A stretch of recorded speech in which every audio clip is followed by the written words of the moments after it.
Alrighty, and welcome to another episode of the Comics Run the World podcast. As always, I'm your host, Mateo. Every other episode, I'm accompanied by... Frankie, what's going on? How are you? Pretty good. Just got out of school. Now I'm just gonna do some homework later and just chill, relax as much as I can. Yeah. Before you can ask me, I'm gonna ask you, what have you been reading, watching, playing? Yeah. So, reading-wise, besides what we're gonna discuss today, I've started reading. Let's see what it's called. It's a Batman comic, but it's from the 80s. It's I think Tales of the Dark, something like that. Tales of the Dark Knight, Volume 1. It's written by Jim Starlin. Okay. Yeah. So the first issue was, or the first arc was the with the KG Beast. Oh, okay. Oh, it's Batman the Cape Crusader Volume 1. That's what I've been reading right now. Yeah, so I just finished the first story arc with the KG Beast, and it feels like the KG Beast was Bane before Bane came around, which is really it was a fun thing. I've been watching Love, Death, and Robots. I don't know what that is. It's a Netflix anthology series where it's just small little episodes 9 or 12 minutes long about its own self-contained stories, animated but in different forms of animations, the 3D. Okay. Yeah, just realistic, more cartoonish, but it's actually really, really good. I recommend it. It's actually pretty fun. And playing, I've just been playing a lot of Fortnite. That's about it. Just mindless. Just I'm just on there playing and just trying to just kill some time. What about you? I've pretty much only been, well, actually, in the time between that we've recorded episodes, I played this game called Stray. Okay. And I was expecting it to just be a cute little it's a cat game where you play as a cat. Yeah. But the world you explore, it's I don't know if you're into dystopian type worlds. I'm a sucker for that kind of stuff, and I didn't know it was going to be that, but that's what it was. It's a world kind of run by robots. And I was just obsessed with the world, in the lore, and I really liked it. It's a really short game, takes 5 hours to beat or so. Oh, really? But it's a really good little story. Just fun little puzzles and platforming, really, really chill game. So that was a lot of fun, but ever since then, I've just pretty much only been playing Spider-Man PS4. I've been playing the remastered version, and that's all I've been doing. That's cool. I did hear that they're making I don't know if it's live action or just an animated project on Stray. Oh, really? It was announced a week and a half ago, maybe. Yeah, so it's a fairly new thing, so they might do an adaptation of it. Really, really good. Yeah. But I'm just gonna probably until Spider-Man 2, I'm probably just gonna be playing the 2 Spider-Man games, and that's probably all I'll be doing. I'll just be playing those games. They're probably both games I would put in my top 3 favorite games of all time. So, just gonna be playing those in preparation, and I know we'll be reading some comics in preparation. Oh yeah. Yeah, I got a lot of fun stuff I'm gonna do in preparation on TikTok for the game. I got a lot of fire coming, a lot of heat, a lot of stuff coming. He's about to cook. All right. But yeah, that's awesome. I mean, man, if only I had the funds for a PS5. I'm just I'm jealous. Anyways, so today we are continuing on our read of the TMNT by IDW series. Right now, we are on Volume 6 of the hardcover collection. Almost halfway through. Yeah. We're almost halfway through the series. But yeah, technically, this is a conclusion to a certain part of the series that we've been reading. Very well done. I thought it was really, really well done. But you didn't like it? Oh yeah, because yeah, okay. I have really some liked problems. it. But okay, I know what you're talking about. You're talking about like the conclusion, like the final issue. I thought was an absolute banger. So. Yeah, the final issue. I like we'll talk about it in a bit. But I thought the main series wise, I thought was pretty good. The two tie-ins. There's one at the beginning called Mutanimals. That's like the 4-issue miniseries about like the mute animals, however you pronounce it. Just going about their thing. Then the main series and the Casey and April miniseries. Did you read the I didn't read this garbage. I didn't. I'm so sick of these stupid tie-ins. Although I don't know, I actually do kind of want to read the Mutanimals because I really love like pretty much the whole cast of characters. So I do think that's probably the miniseries out of all the ones we've checked out so far, besides the ones where they go in the past. That like I do want to read that. So I'm glad. I think you were telling me that it was pretty good. Oh yeah, it was really good. So I do want to check that out, but I'm just every time I open and I see the table of contents and I see just 500 miniseries and then it's like issue 47, issue 48, and it's just like I'm like, oh, okay, here we go again. No, yeah, that's what kind of my reaction was when I opened the table of contents, because I wanted to take a picture and send it to you. Like, I can't wait to read the Casey and April miniseries. And I did, and it was something that didn't need to be a miniseries. Definitely did not need to be a miniseries, but we'll talk about that in a bit. Kind of want to talk about the Mutanimals miniseries a little bit first. Just be like really quick about it. I liked it a lot, mainly because of just like we get more of like Hob, Herman, Mondo Gecko, Slash.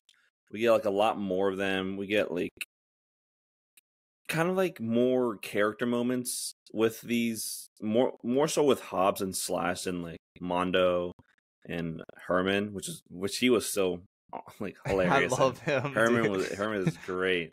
He's like, out of all the Mutanimals, I think he's very close to first. Mondo Gecko's first for me. Yeah. But Herman's like, he's great. He's awesome.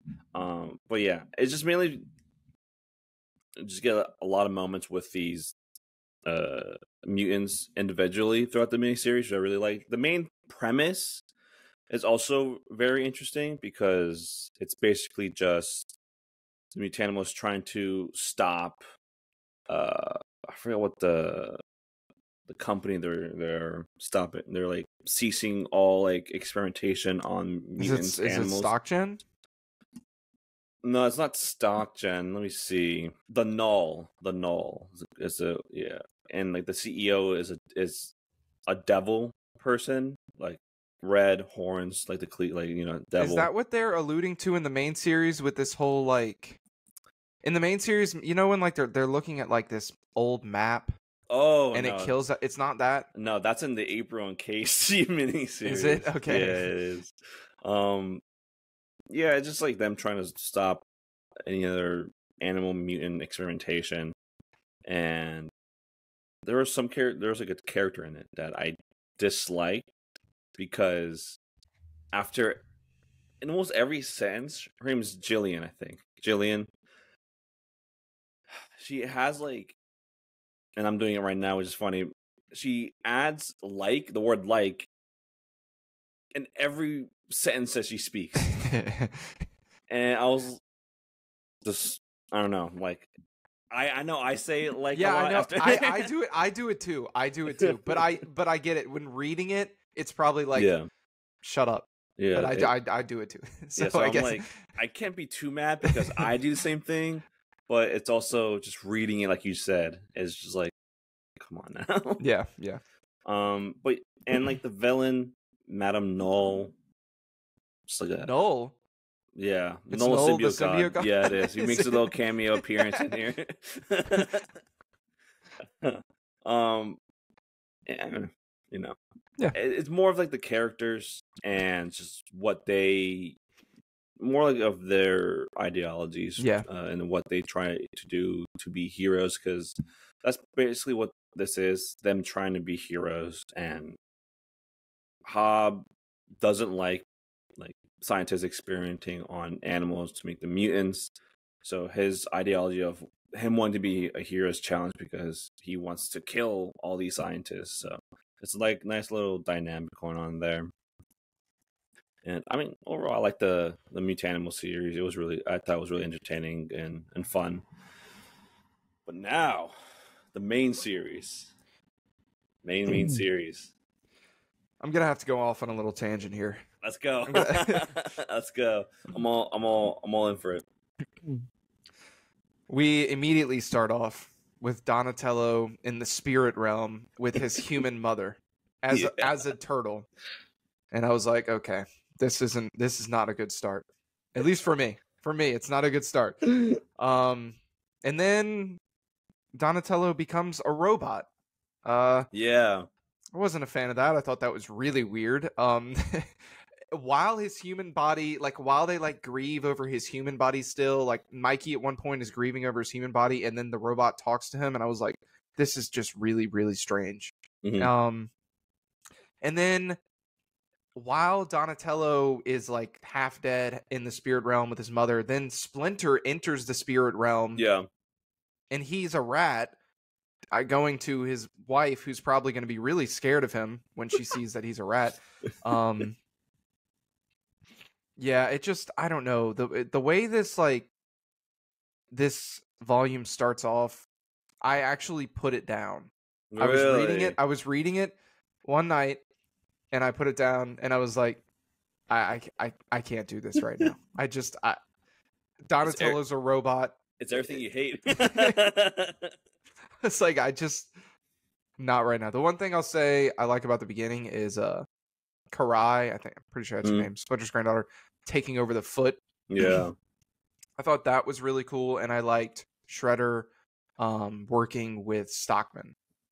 I liked those two aspects a lot. I mean, very different opinions about the beginning. I liked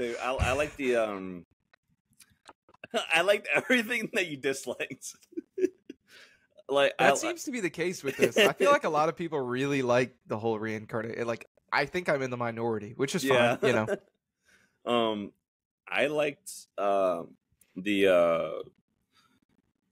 was weird when because I thought when he's in the astral spirit realm or whatever it's called, how he gets pulled back and he goes into the robot body. I was like, oh, he's now in the little shell head thing, and he's basically like that for almost the whole series in this frame until the last 2 issues, 1.5 issues maybe. It's the last issue, I think. Yeah. Do you want to talk about how he comes back? Because I didn't like that either. It was really weird. It was, yeah. I do have to. It was just out of nowhere. I was like, oh, he's back. The robot explodes, and then Donatello's just there. He's like, "What up, guys?" And they all hug him. Yeah, I was like, oh, I don't know how he got there. He just teleported. It's in the middle of a battle too, so he the robot kind of suicide bombs, and then he's there, and it helped in the battle. I think it hurt Bebop and Rocksteady, and then they're like, "Donnie, you're back." I was like, "How is he back?" Yeah, I know they had the shell. They made the new shell, and they did the really risky something procedure or experiment, whatever. But I was like, I'm here, like Harry Houdini. Huge explosion, dude. Yeah. I was like, oh well, at least he's back. He's back in his normal turtle form. Yeah, I guess at least he's back. At least that's over. Yeah.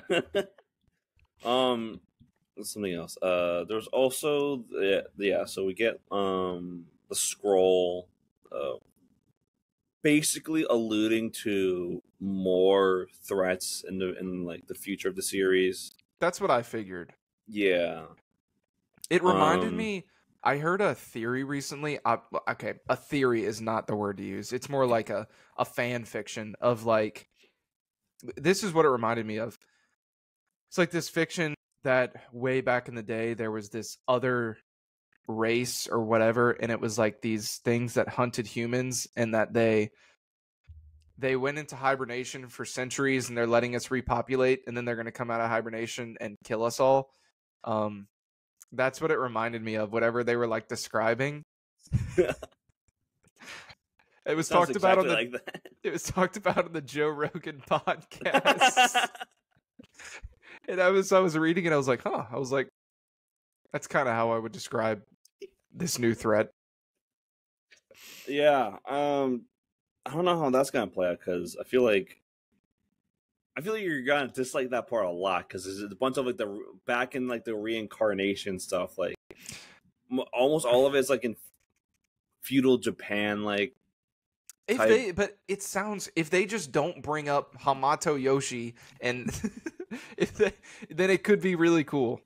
It could be, but as of right now, and after reading the miniseries, like slightly like more like pushing it forward, I'm just like, okay, it's an for you. Okay, it's then again, the Casey and April miniseries doesn't really expand all that much on the scroll. I was talking about it now because I just want to get over with. It's the miniseries is just them going to the desert, because in the main series they said like, we're gonna go see like what we can find about whatever's on the scroll or whatever. It's just it's essentially them having a rough patch in their relationship, and they're on the road trip, and then they get mad at each other, and then they run into this old man who's like really like sketch and like supernatural in a sense. Yeah. And she essentially, like, the old man says, can you please tell, I think it was my sister or something, or whoever it was, that I'm gonna be late. So April drives an hour to like find wherever his sister or whoever it is, to let her know that he's gonna be late, or he's not gonna come by or whatever. And then Casey just stays at the gas station where they're at, and they kind of just go their like separate ways in a physical sense, but also it's alluding to like them maybe like having a strain on their relationship because of like whatever, like the stupid stuff they're arguing about. So it's just mainly just like they're like relationship issues in this miniseries, and I'm like, I don't like, okay, and okay, yeah, it doesn't need to be its own thing. We have a really dumb whole thing in this volume about Casey's dad comes back with a bottle of Jack, and he's like, I want to be a family again. And then they kind of fight, and then he's like, actually, I'm going to wage war on you. And the purple dragons fight Casey, and I'm just like, what? This whole thing with his dad, if you look back to volume 1, has really just really spiraled into a weird direction. Yeah. I remember when he first becomes like the Hun or whatever, we were both like, what? Like, what's going on? Like, and ever since then, he's just like this big muscular boss leader guy or whatever. And I'm like, just like, I don't know. It's so weird how at the beginning he's just like an alcoholic deadbeat, and now he's like this like roid rage leader of this group of the Purple Dragon. I'm like, how did we get here? Yeah, how did we get here? That whole thing I didn't like. I can't get over that. Like, that's just yeah. I did want to show this one thing which I really liked. That's in that scenario of like, it's when he goes to April's place and like is threatening like her parents or whatever. Yeah. And Alopex and Nobody are like en route to like help. Oh yeah, this part when she Spider-Mans. Not necessarily Spider-Man's, but I thought it was pretty cool how it kind of, sort of, more or less parallels to this. Yeah. Oh, you're right. You're right. You're right. You're right. You're right. Because I was like, that looks like so familiar. I was like, oh shit, yeah, it's from the Dark Knight Returns and Batman and Carrie I Kelly. saw that. I didn't even think of that. I looked at her thing and I was like, that's like a web shooter. I was like, she's Spider-Man. But yeah, you're right. That's a good catch. I kind of like that little homage, Yeah. if you will, with that. That was pretty neat. To a Batman story that you dearly love. Oh yeah, I love it so much. I do like it, but I do again overrated, super overrated. To get towards the part that I liked would be like the kind of the second half of the main series, especially the last like 2 issues. I really liked how Karai kind of kills off all the robots that Stockman made with Splinter and not Splinter, Shredder, and was like, this isn't the way of the Foot. And her and Splinter have like a conversation of like, I feel like Splinter can tell like she's not all the way like bad like Shredder is. Her character really interests me, and I'm excited to see like where her character goes, especially after this.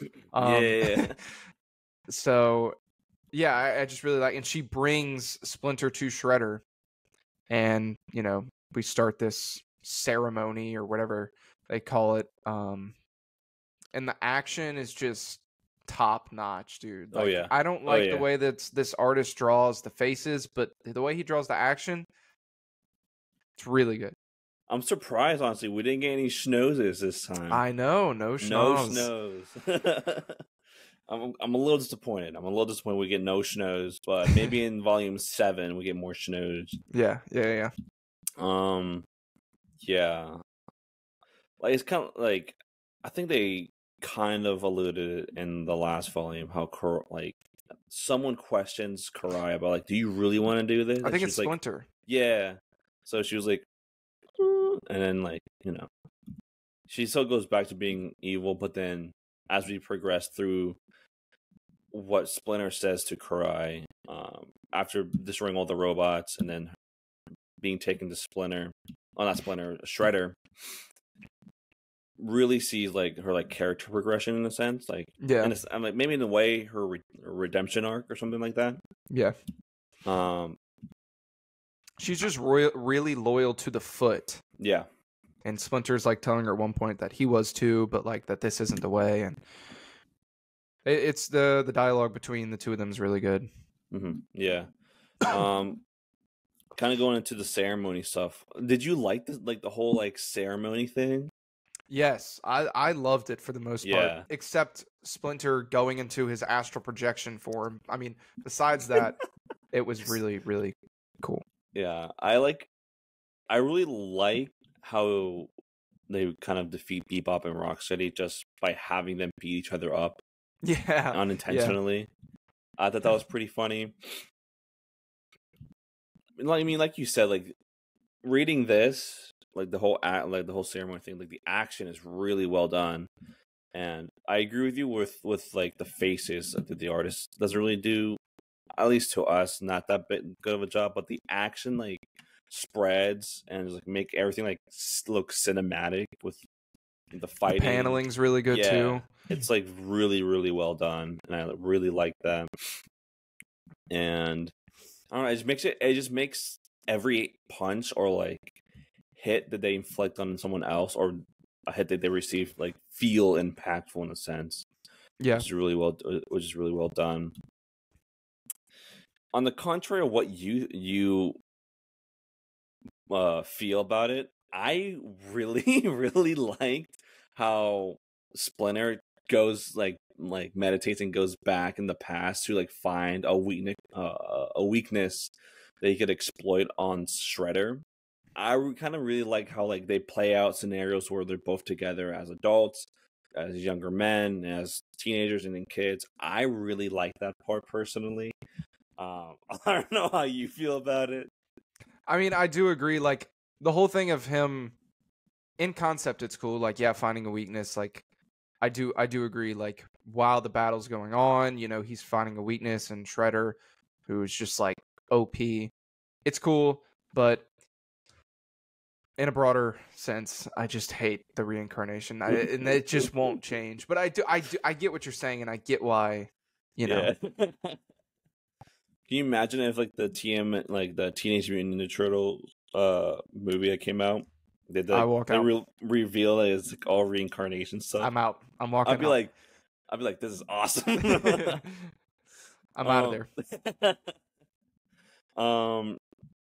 Yeah, that's another thing. A part of this whole ceremony thing, something that they just touch on, but didn't really explore into that much. It's that spirit immortal thing that Shredder has, Kitsune. Her like influencing Alopex. I can't stand this Kitsune character.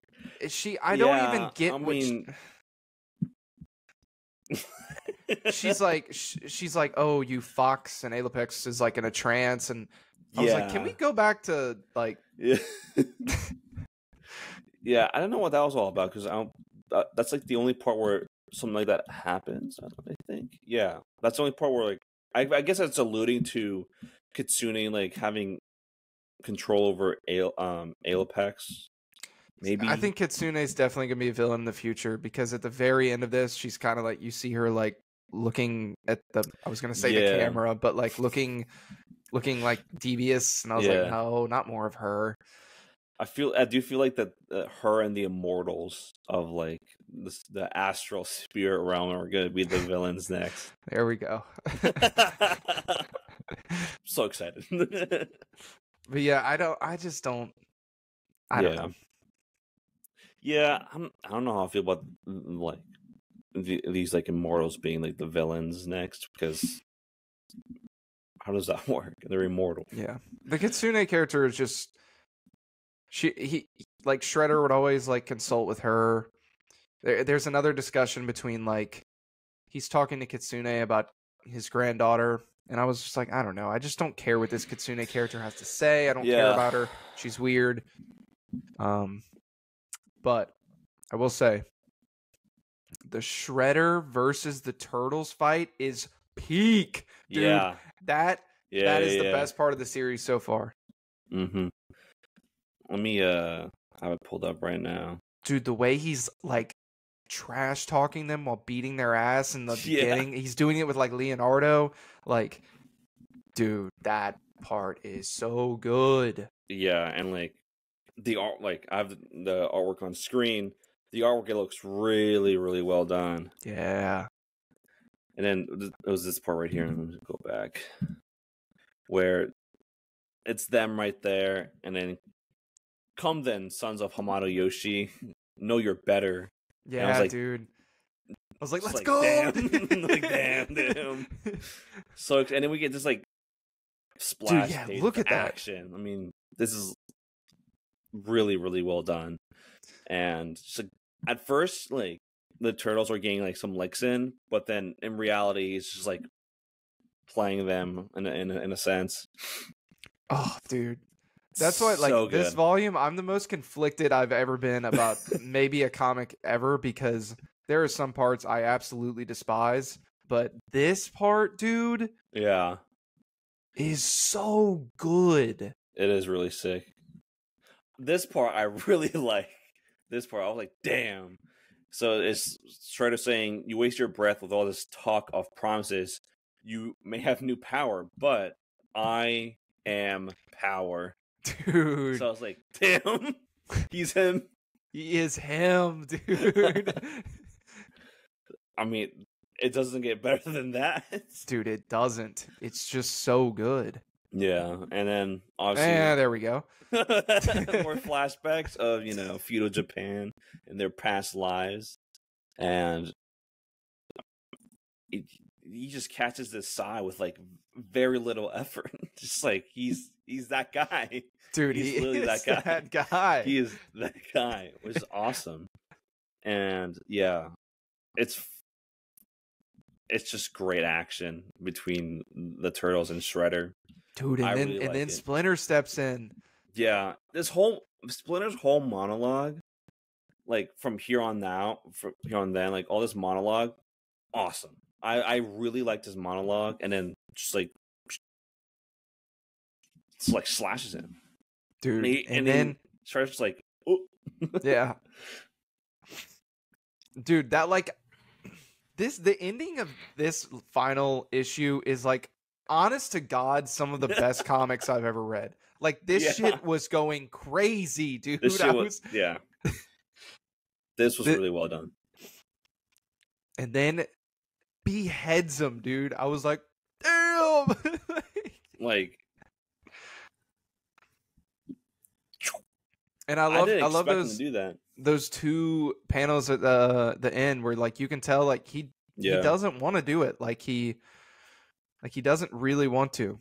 Yeah. But and he also gives the Turtles a talk about that because they're like, you know, like at the beginning of the ceremony, it's basically like you got to kill the other. Like there's no, and the Turtles are like, what?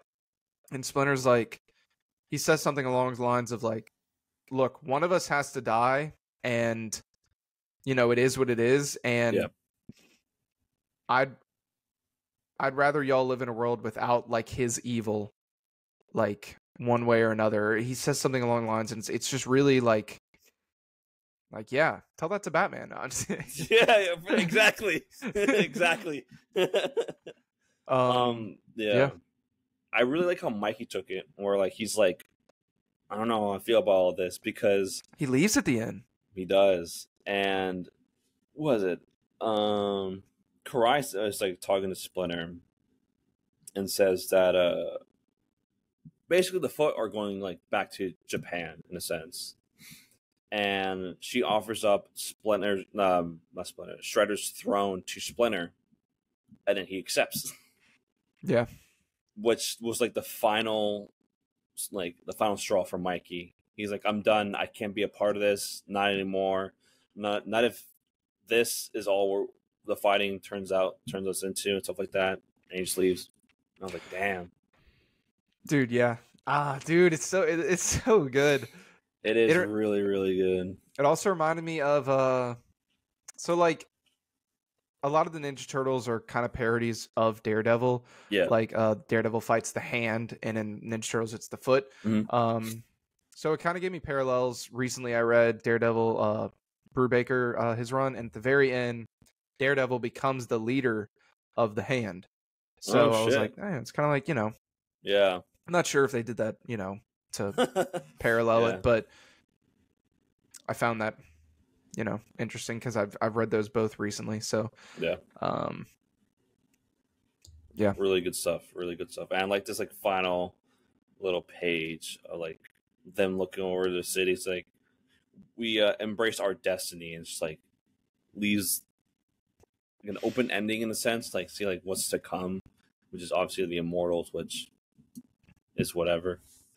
I understand where you're coming from, how you're conflicted about this like whole volume, because when I was writing my review for League of Comic Geeks, I was like, do I give it like a 4 or 4.5? Why? Because I didn't know, because like there are like cool stuff that happened, but there are also things that really dragged it back a little bit for me. Yeah, like the Hun and like the Purple Dragon, that stuff, the Casey and April miniseries. If it wouldn't have been for the last issue, I was going to give. I only read the main series. I was going to give the main series a 2.5 star. Really? Dang. But that last issue is so damn good. It is really, really good. I'm bumping it up to 3.5, I think.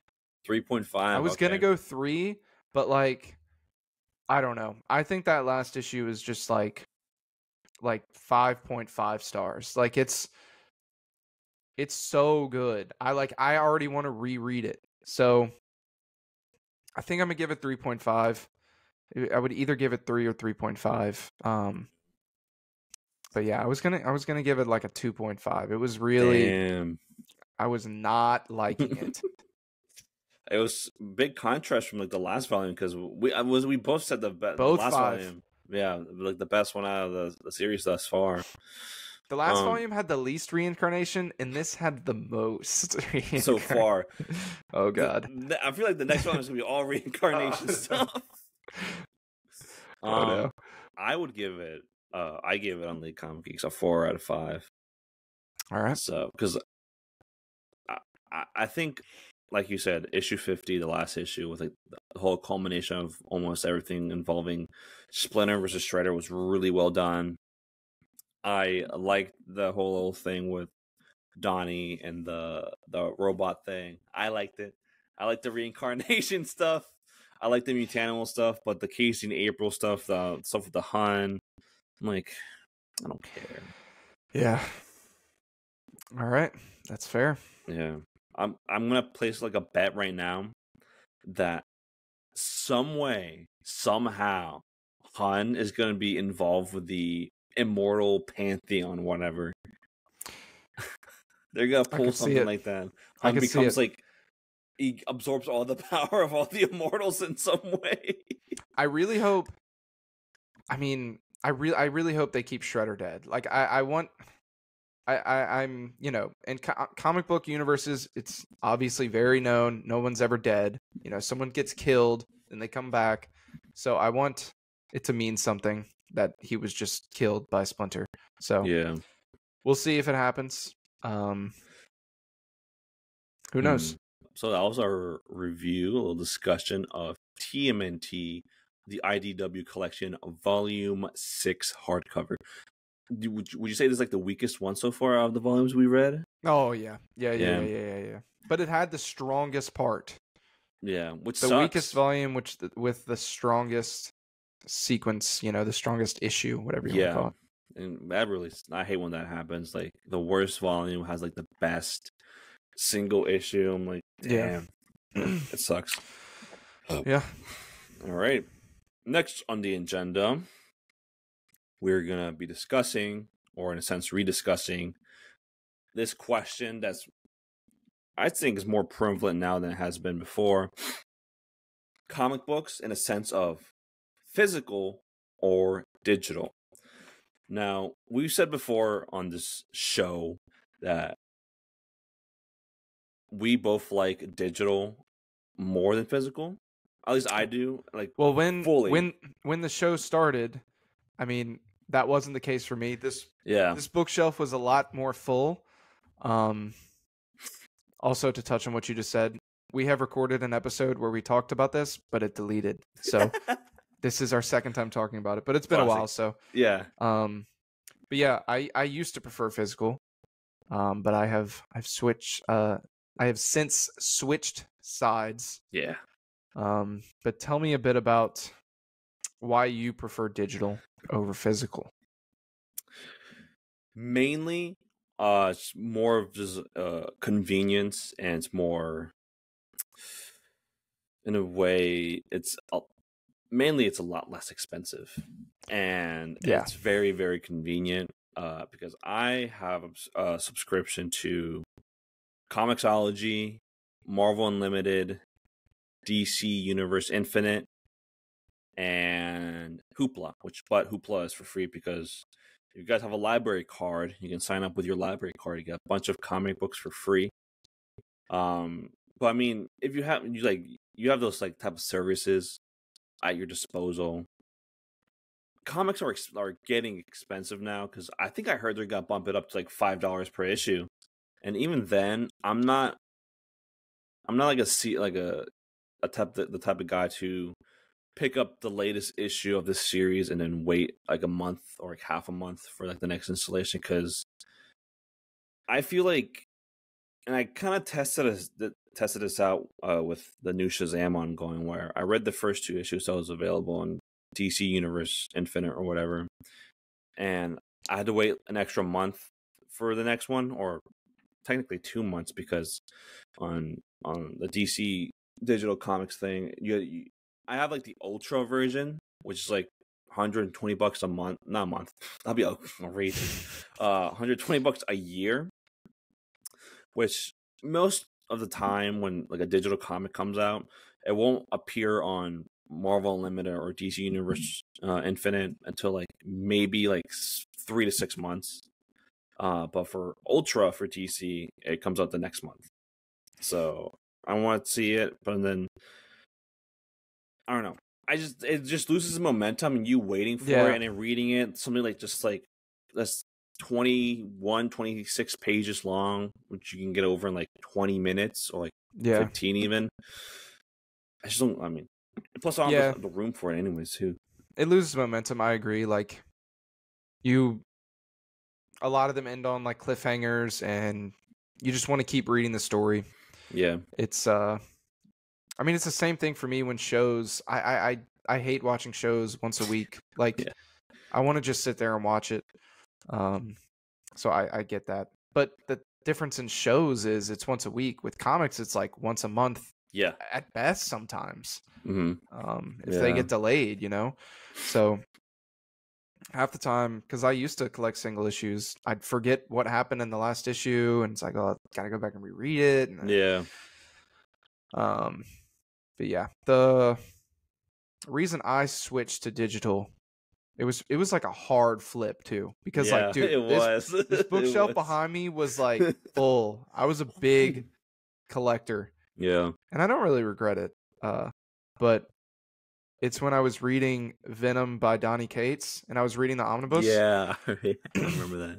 Which is a very like dark in terms of color comic book. Like there's just the comic is dark, like a lot of blacks and stuff. So I was reading the omnibus, and I went to, I don't remember what I was doing. I was like traveling or something. I was going somewhere, and it was free on Comixology, and I had a tablet for like when I traveled. And I was reading it, and I was like, damn, I was like, I can see this a lot better. It's like because it's the screen is backlit. So I was like, damn, like the art's like popping like way more. And so kind of didn't think too much of it. And then I got back home and I was reading, and I was like, I can't see. I was like, because like the glare from the I was like, I can't see anything. And so I at home started reading on my tablet, and I was like, this is better. I was like, I like this better. And so then just everything you said, the convenience and how much cheaper it is, I was like, I'm reading like this from now on. Like, yeah. And for in the context of Marvel Unlimited and DC Universe Infinite, there's like a bunch of features that you can utilize. Like for both of them, there's like basically character spotlights. Like get to know Robin, Nightwing, get to know Kamala Khan. Like it's all like synchronized to whatever's coming out, like the newest thing coming out. Like for example, I remember when Shazam: Fear of the Gods was coming out, they had like a whole section where it was like get to know Billy Batson, Shazam, get to know Mayor Marvel, get to know Black Adam, stuff like that. Same thing with Marvel Unlimited. When Miss Marvel was coming out, it was like a whole thing like get to know Captain Marvel, Photon, Miss Marvel. And it has like not only just like series where like it's recommended, but like it's like their first appearance, a team update they with another character, a popular series they have, and like their most recent thing, so on and so forth. So it's very organized, the interface is very user friendly in my opinion, especially when you're on the iPad or whatever tablet you use. Because I know Marvel Unlimited is different. It's very different compared from a computer versus your tablet, your phone, whatever. And it's the same thing with like Blue Beetle. That the whole thing. Get to know Dan Garrett, get to know Ted Kord, get to know Jaime Reyes. Here's some of their most popular stories. I mean, it's very like user friendly. I think if you're just getting into comics, you really should definitely start with digital, because it's, you know, you're just getting into the medium and you don't know what you like. You might know some characters you like, but with digital, you can pay, let's say you're into Marvel, $9.99 a month. So just get it for 1 month. You get Marvel Unlimited. You can read, let's say you love Spider-Man. You can read pretty much any Spider-Man story you can possibly imagine. Yeah. If you want a mini series, if you want a long run, you can read any Spider-Man you can imagine, and you can find out, you know, is comics something I'm into? You know, is this a medium I enjoy? And if not, you cancel your subscription and that's it. If you try to start getting into physical as your way to get into comics, you're paying what, like maybe $20 for a trade paperback that you may or may not like. Yeah. And that really might put you off of comics, being like, damn, I just paid like 20 something bucks. Didn't even like that. So I really think if you're really like trying to get into comics for the first time, I think digital is like really the way to go. Yeah. That way, you're not blowing money. And, if you're reading digital and you don't like it, you can just click off, click a new story. Like, so yeah, that's something I would like to say about digital, that like, I think no matter what, like even if you love reading physical, like you've got to be able to be like, yeah, like if you're just getting into it, read digital. That way you can try a lot of things out. You can, yeah, exactly. And I mean, yeah, kind of just like what you said. I know I've been there where I bought something where I thought it could be really great. What was it? I forgot. It was a trade paperback of this like a Marvel event I got, and it was like $35. It was $35. It was like probably like this thick, just pretty thick. Well, like, wow, I hate this. I hate this, and I just wasted $30 on it, and I think I sold it for like 10. I try and get stuff now that I've already read, or if I haven't already read it, it's like it has one of like my favorite artists in it, or something, something that there's a reason I'm buying it. And I feel like when you just start into like just get into comics, you go to that local comic book store and you see a trade with your favorite character and you just want it. Like I had way less self-control when I was first getting into comics. Like I saw something and I was like, I'm buying it. No, I was the same way because I started working at Whole Foods, and they pay pretty well. At least in my like when I was like working there, I was like 19 years old or whatever. I got my first paycheck was like $700. So I was like, my comic book store is right down the street. Let me go right now. And I would spend $600. That's the $700 check I got. I was like, damn, this is really bad. But yeah, I mean, hey, at least I supported my local comic book shop. That's I may have wasted on a bunch of money on a bunch of comic books I've never read, but at least I supported my local comic book shop. And yeah, that is something now that I'm reading more digital, I do miss. Like I have a really awesome LCS, Gods and Monsters in Orlando, and I still like make myself find ways to go in and buy stuff because I still do collect some physical stuff, and I do want to support them. So I do find ways to do that because I think that's important. Yeah, absolutely. And with buying I think the only times I buy physical stuff is whenever I go to like a Comic-Con or something like that, because I've yet to post a haul video for what I got from Comic-Con, which I will this week. But I mainly just got single issues of just Batman Nightfall because I read that digitally and I really liked it, so I kind of want to get it in like a physical version. I already have the Nightfall omnibus, which I just like keep on the shelf, but I don't know, for some reason I just want to collect it physically. Yeah, so I have like a nice little collection of it, and that's kind of like my thing when like I read something and I really really enjoy it, I have to get it in its physical format. Like for the New Gods, Jack Kirby New Gods Fourth World Saga, I love, like, it's like one of my favorite things, and I have Volume 1 Absolute Edition. I think I was when I first got it, I was like, do I break the seal, like on like take off like the saran wrap around it? I was like, yeah, I want to look inside of it, and I was like, it looks so good. But I got New Frontier earlier this year. I have that one too. Absolute New Frontier. I read it. I was like, this is amazing. This is like one of the best Justice League stories I've read, and it's not out of the wrap. I did not. It's not. Nope. You got to. It's not out of the wrap. Neither is my Batman by Grant Morrison omnibus. Not out of the wrap. It just looks nice on the shelf. I like having it, and just, if I like it a lot, then I get it physically.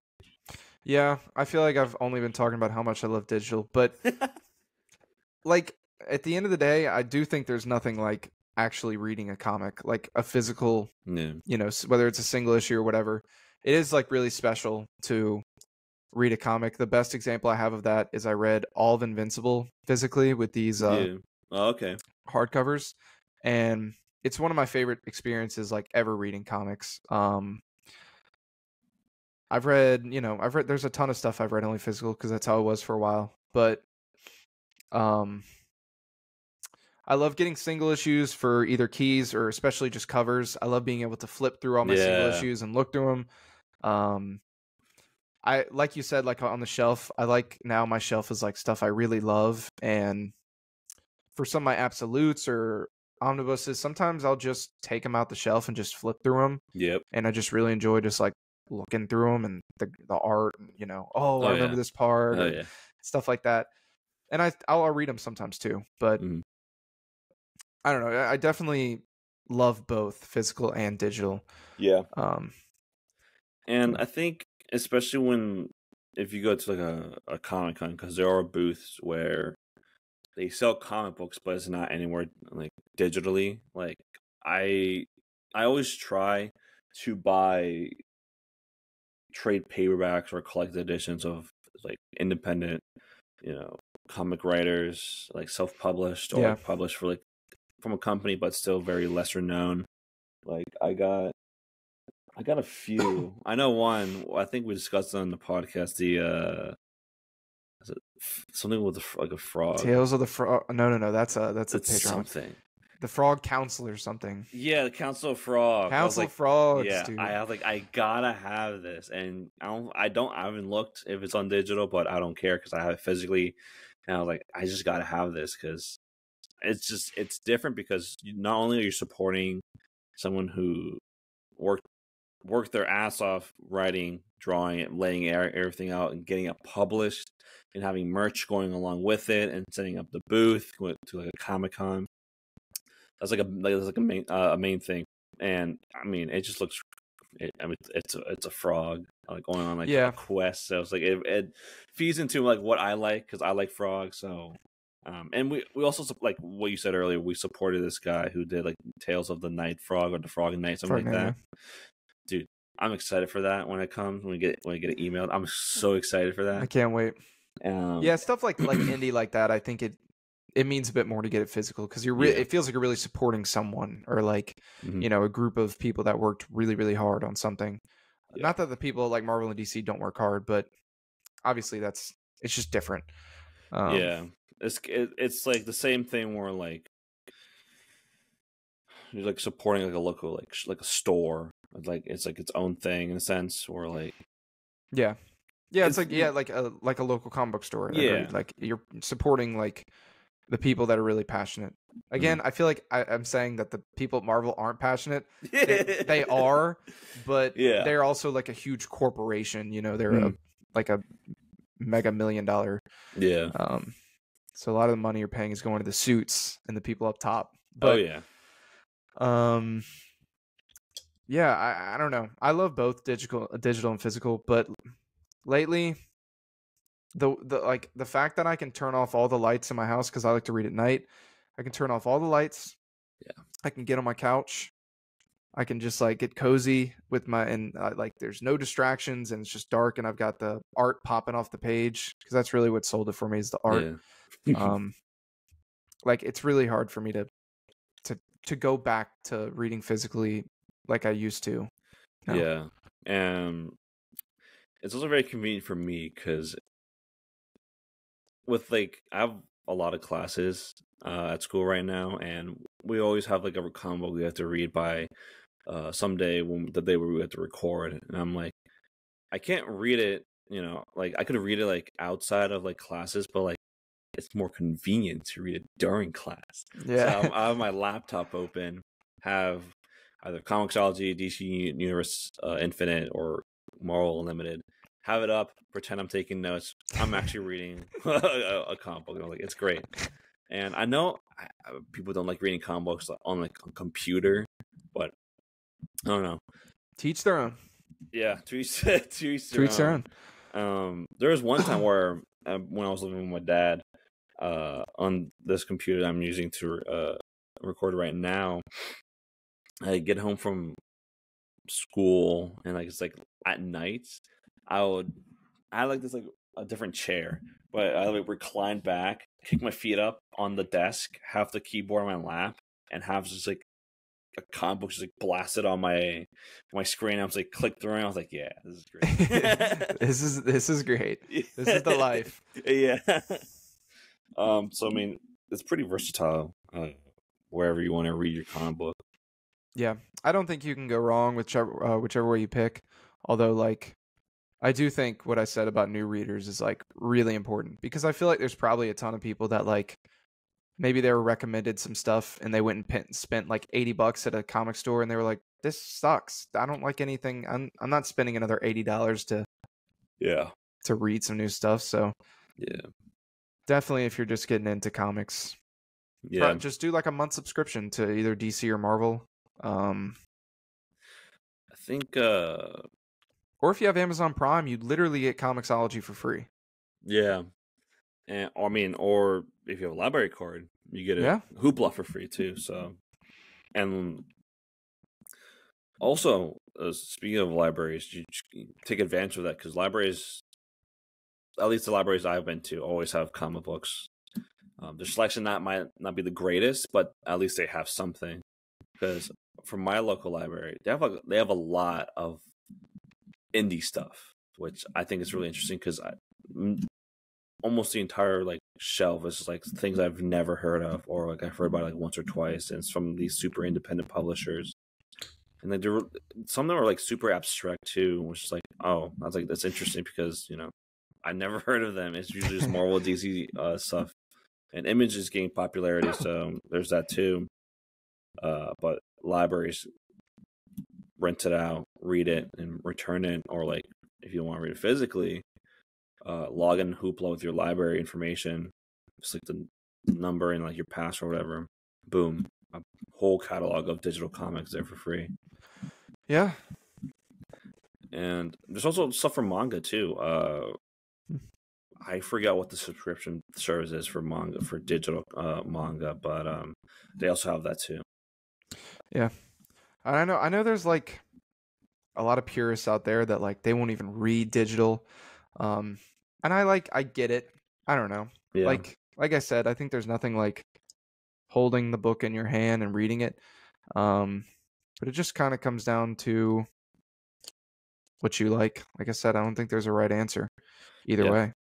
Yeah. I mean, I agree. And if it really has to come down to it, I read it like on my phone, which is really not ideal, because I've not the best eyesight, and me having to squint and like hold my phone like this. I don't know if I could go that far. I went that far a few times, and I paid the consequences for it. But if you like reading stuff on your phone, that's always something you can do. I think it's funny because when we first talked about this, every time we name a positive of digital, we retract a positive we had for the physical. We were in the first time we recording it, we were kind of shitting on physical for a bit. Yeah, I actually just remembered a positive I made about digital now that you said that. One thing I actually love about digital is, for the most part, you're reading page at a time. So you're not getting, when you're reading a comic book, obviously 2 pages are open at all times. And a lot of times your eyes will drift to the right and see like some spoiler stuff. But when you're reading digital, you just have that 1 page in front of you until you swipe. Mm-hmm. And you can even double tap on panels and it'll just go to the panel. I don't do that too much, but I really love that for digital. I do that from time to time because my eyesight's terrible. So I like it nice and expanded on the screen. But yeah, you can go panel to panel, page for page, or I think on it's different for on the computer, because I mainly I've been reading stuff on my laptop. So like when it's supposed to be just 1 page, it's just both pages up there. But there's a setting where you can change it. Yeah. And again, it's different like on a computer versus a tablet or phone, because usually tablet phone it's just a 1 page, but if it's a computer it's like 2 pages. But there's a setting you can change it to your preference. I feel like definitely the thing people most talk about, and like for good reason, is really just like what we've talked about is the price. It's Yeah. just insanely cheaper. I feel like it usually comes down to that, why people pick digital. But for me, it's the art, and I feel like Yeah. for you, it's the convenience. One thing I do want to add for the physical is nothing beats going to a Comic-Con and seeing your favorite writer or artist, letter or color, and having them sign your favorite issue from them, and just like, you know, having that interaction. Pretty sweet. Yeah. And the community you can get from an LCS, Yeah. like even if you really only read digital, I still like, I think you have to go check out your LCS. Maybe I'm not saying you have to support them and buy a ton of stuff, but like just the community you can gain from like meeting other comic book fans or people that are, Yeah. at your LCS, I think is really important. And it's something I've loved doing. So Yeah. Yeah, absolutely. And there's two different comic book stores near me. I go to them pretty frequently. I don't buy anything, but I just like looking around and like just looking at the stuff that they have. They do have like a little like a dollar bin section. I flip through every now and again for both of them. that's what I And usually buy. This is the dollar yeah, bin stuff. because they're $1. Well, one of mine isn't $1. It's like a little extra, but they have like every comic you can possibly imagine. Dang. So I usually will go in and be like, all right, I'm buy like two, spend like maybe like Right. $7-8. Yeah. And But yeah. and for one of them, the ones near me, the cashier is really, really chill. I bought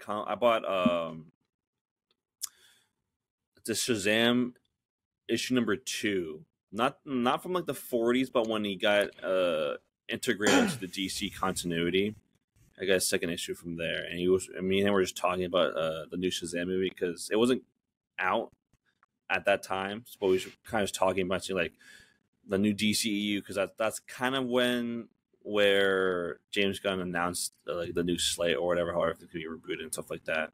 And at the comic book shop that I used to go to as a kid, and like even now, whenever I visit my hometown, they're like expanding like a lot. So there's like the main store in Annapolis, and right next to it is a store just full of vinyl records, tabletop games, skateboards, stuff like that. It's like super expansive and super big to the point where that tabletop thing, where all the records and stuff, now they're opening another shop on that same area just for like records, music, stuff like that, and they're opening a whole nother store specifically for dollar bin issues and stuff like that, and you can go there and buy, trade whatever you have in your collection. So it's like, it's really, if you're lucky enough to have like a nice like integrated comic store, you got to take advantage of that and build a community, look at everything, stuff like that.